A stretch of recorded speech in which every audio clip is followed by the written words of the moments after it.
3 Americans were killed. Not in a battlefield surge. Not in a declared war. But in a sudden ISIS ambush that proved one thing.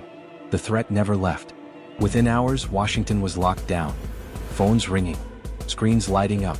Decisions forming in silence. At the center of it all stood Donald Trump. A president faced with a familiar question. When Americans are killed, how hard should the response be? This is not a story about politics. It's about consequence. Because when ISIS crossed the line, the answer came fast. And what followed sent a message the world could not ignore. For years, the world was told ISIS was finished. Its territory destroyed. Its leaders hunted. Its so-called caliphate reduced to rubble. But defeat on paper is not disappearance in reality. Across parts of Syria, ISIS never fully vanished. It adapted, went quiet, became smaller but more patient. American forces remained in the region. Not for conquest, not for headlines, but to prevent exactly what happened next. Small units, advisory roles, counter-terror missions carried out far from public view. These were not frontline battles. They were containment operations, designed to keep terror from regrouping. Yet intelligence warnings had been growing. Encrypted chatter increased. Movement patterns shifted. Signals analysts recognized from the past. ISIS was testing the perimeter. At the same time, Washington faced mounting pressure. Ongoing conflicts, fragile alliances, a global environment where restraint is often mistaken for weakness. At the center of it all stood Donald Trump, a president whose national security approach was shaped by one principle: deterrence through strength. Behind closed doors, briefings became more urgent. Threat levels rose. Force protection tightened. Then the test came. An ambush in Syria. A targeted attack, carried out by an ISIS-linked assailant. 3 Americans were killed. 2 U.S. service members. 1 civilian interpreter. In that moment, the debate over whether ISIS was defeated ended. What remained was a decision. Not about politics. Not about messaging. But about how a nation responds. When its people are deliberately hunted and killed, the answer would not come in words. It would come in action. It was supposed to be routine. A military engagement. A check-in with partner forces in central Syria. But on December 13, 2025, everything changed.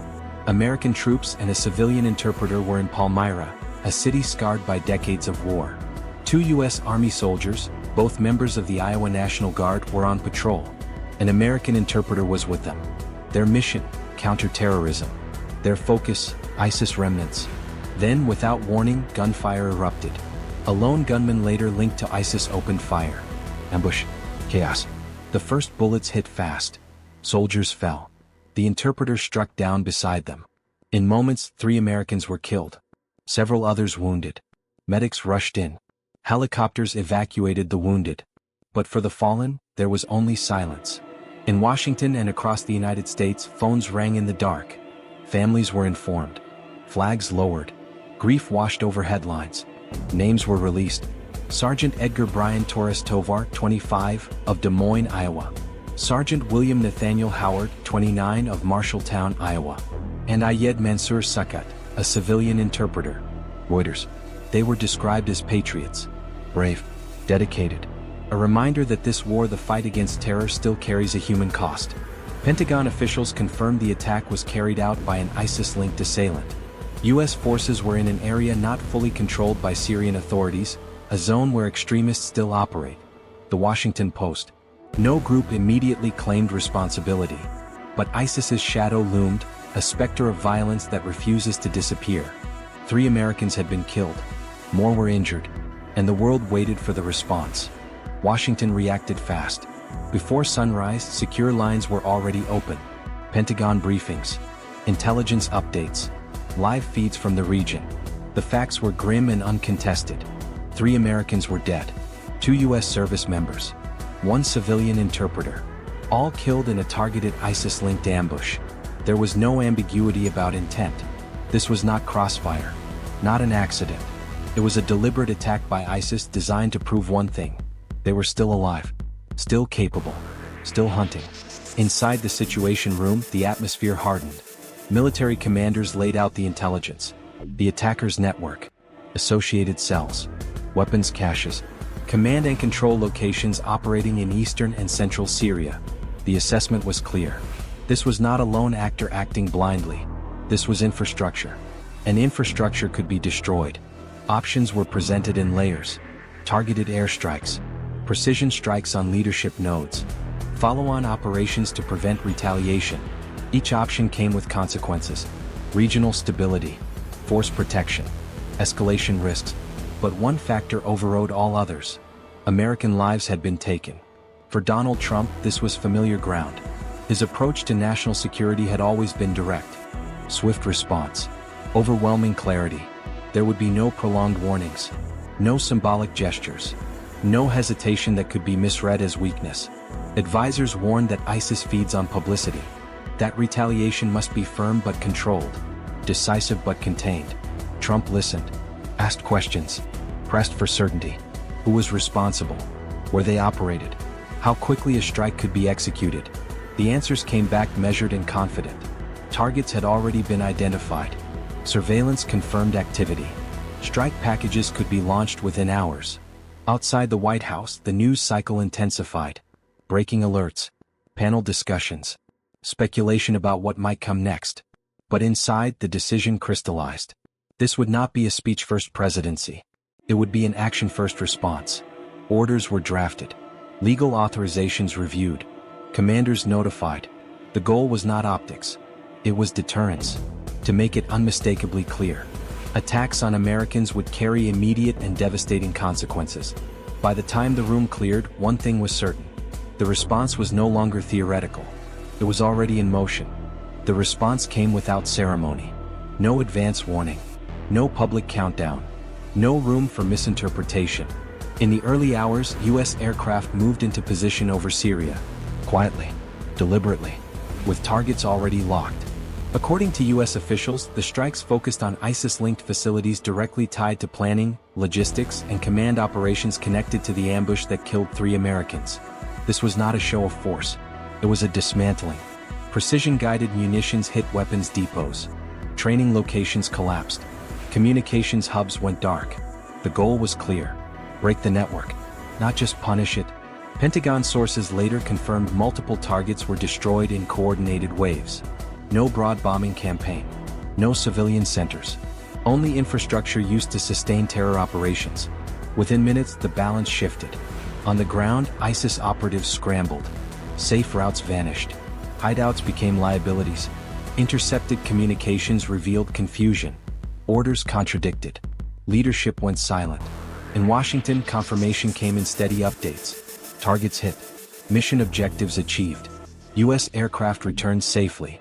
For Donald Trump, the message was intentional and restrained. America would not hesitate, but it would not overreach. Officials stressed the strikes were defensive, a direct response to an act of terror. A warning, not an invasion. Across the region, reactions rippled. Allies acknowledged the precision. Adversaries recalculated risk. Terror networks took notice. This was deterrence in practice. Not speeches, not threats. Action. But even as damage assessments came in, one truth remained. No strike brings closure. For the families of the 2 fallen service members and the civilian interpreter, the night changed nothing. The loss was permanent. The silence at home unchanged. Military officials emphasized the strikes were about prevention. To stop the next attack. To disrupt the next plot. To protect those still deployed. ISIS propaganda channels attempted to spin the aftermath. Claims of resilience. Defiance. But the tone was different. Less confidence. More urgency. Because precision hurts more than spectacle. And silence is often a sign of impact. As dawn broke over the region, the message had landed. The United States had answered. Swiftly. Decisively. And while the world debated what it meant, on the ground, the cost of attacking Americans had just become unmistakably clear. The strikes ended quickly. But the impact did not. As daylight spread across Syria, assessments began. Satellite imagery, signal intercepts, reports from regional partners. U.S. officials confirmed what the mission set out to do. ISIS infrastructure had been degraded, key facilities destroyed, operational capability disrupted. This was not framed as victory. It was framed as consequence. For ISIS, the message was unmistakable. The group could still strike, but it could no longer do so without cost. Inside the organization, pressure mounted. Leaders suspected leaks. Cells went dark. Movement slowed. Fear replaced bravado. In Washington, the response was measured. No triumphal language. No escalation promises. Officials emphasized limits. The strikes were targeted, defensive, focused on preventing further attacks on U.S. forces. For Donald Trump, the retaliation fit a familiar doctrine: deterrence through clarity, strength without entanglement, action over rhetoric. Supporters argued it restored credibility, that it showed American lives still drew red lines. Critics raised warnings that ISIS survives by adapting, that airstrikes alone do not end ideology. Both views reflected reality, because terror groups rarely disappear. They fragment, they wait, they evolve. On military bases back home, ceremonies were held quietly. Flags were folded, boots placed beside rifles, names spoken aloud. 2 service members, 1 civilian interpreter, 3 lives lost far from home. No strategic game balances that scale. For those still deployed, posture changed. Security tightened. Threat levels reassessed. Missions continued. Because withdrawal is not always an option, and presence always carries risk.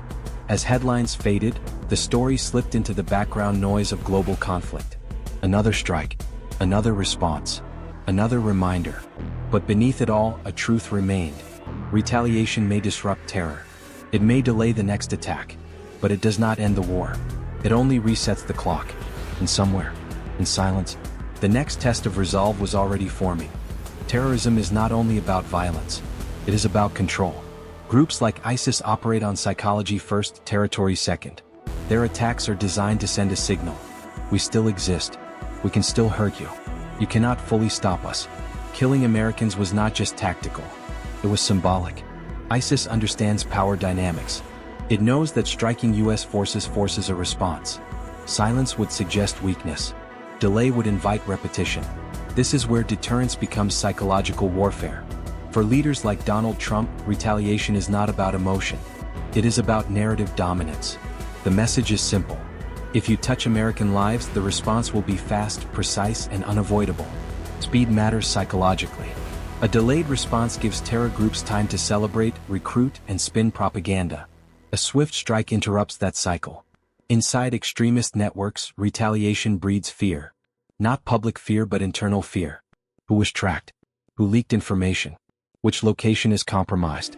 Paranoia spreads. Trust collapses. Operational confidence erodes. That psychological damage often lasts longer than physical destruction. But deterrence carries a paradox. While retaliation reassures domestic audiences, restoring a sense of control after shock, it can also reinforce the enemy's worldview. Conflict validates their narrative. Violence confirms their relevance. This is the psychological loop of modern terror. Strike, response, adaptation. No single operation breaks it entirely. Yet failure to respond carries its own danger. It signals tolerance. It lowers the perceived cost of future attacks. That is why governments act not because retaliation ends terrorism, but because inaction reshapes behavior in ways that are far more dangerous. In the end, the psychological battlefield never closes. It shifts constantly, between fear and resolve, between provocation and deterrence. And long after the missiles land, the real war continues quietly. Inside minds, on both sides, there was no victory announcement, no declaration that the threat was gone, only confirmation that the United States had answered. The retaliation sent a clear signal to ISIS. That killing Americans carries an immediate cost. That silence is never guaranteed. That distance offers no protection. But it also revealed a harder truth. Every decision made in response to terror lives far beyond the strike itself. It lives in the homes of grieving families, in the minds of soldiers still deployed, in regions where instability never fully fades. For Donald Trump, the response reflected a long-held belief that deterrence must be visible, that hesitation invites danger, that resolve must be unmistakable. Whether history judges that belief as necessary or flawed will take years to answer.